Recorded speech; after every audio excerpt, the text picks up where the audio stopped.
Weekend ಅಡ್ಡಾದಲ್ಲಿ ಯಾರಿದ್ದಾರೆ ಗೊತ್ತಾ? ಬೆಂಗಳೂರಿನ ಸಾಮ್ರಾಟ್ ಆರ್ ಅಶೋಕ್ ಅವರು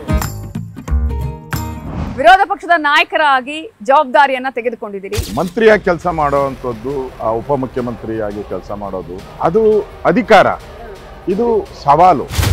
ರಾಜಕಾರಣಿಗಳು ಗಮನಿಸಿದ್ರೆ ಅವರಿಗೆ ವೀಕೆಂಡ್ ಅನ್ನೋದೇ ಇಲ್ಲ. There is no weekend, only coffee ಅಡ್ಡ ಅಷ್ಟೇ ನಮಗೆ ಖುಷಿ ಕೊಡುವಂಥದ್ದು.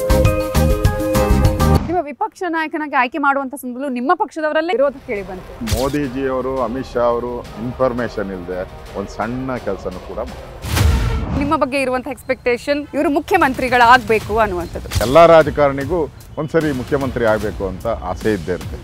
ಅದು ನನಗೂ ಇರ್ತತೆ, ಪ್ರತಿಯೊಬ್ಬರಿಗೂ ಇದ್ದೇ ಇರುತ್ತೆ.